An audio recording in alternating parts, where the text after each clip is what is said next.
We didn't want to. We love you. We'll watch you melt away. We'll watch you melt away. I put up a pretty, I would say, blunt post, and I figured anybody that will respond to this is probably going to be, you know, talented, you know, because I said, please don't come unless you are. And, you know, he rolled up in his ride and got out, and we said, all right, let's go. We were so fed up because we tried so many times to get things going, and it's, as a lot of people know that listen to music, I mean, your singer is a huge portion. It's really hard to find somebody who has not only a singing ability, but also has that edge, you know, that we were looking for. It's very tough, and we tried out how many people? At least 15, 20. Girls, guys, twin sisters, everything you think of. And then it was hard to find, but, I mean, once we heard him, it was hands down. I was just kind of bored, and I was just looking for, you know, something to do. I was actually in that guy's band right there, and I left his band to join their band. So that was kind of a situation, too. But I was just looking for something. And like what they said, once I listened to them, I was like, whoa. Yeah. Come on now. Hey, what's up?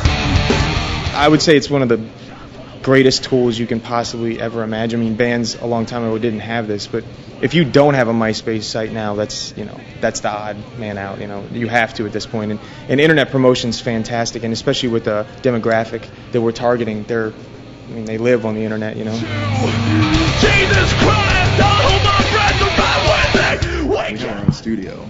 Okay. And then we do a lot of pre-production.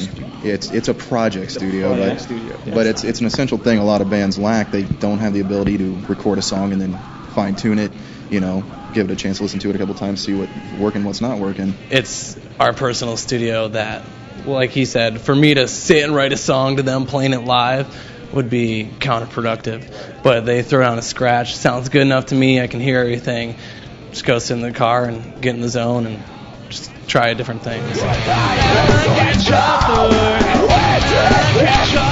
It's great. There's like, you know, your 15-year-old kind of like all black wearing kid, and then there's also the 35-year-old businessman kind of person. We have a real great mix, and they're really, really supportive, and just everywhere we go, we get a great reception. Everybody's been really good to us.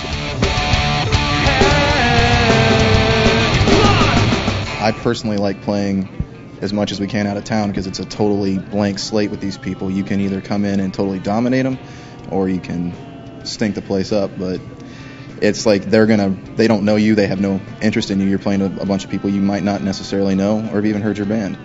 And it's a really good judge of how well you're doing at that point. To become successful, you got to think long term. You can't just all be good musicians. You actually have to get along. You have to be willing to give stuff that, you know, you wouldn't normally do and do stuff you wouldn't normally do.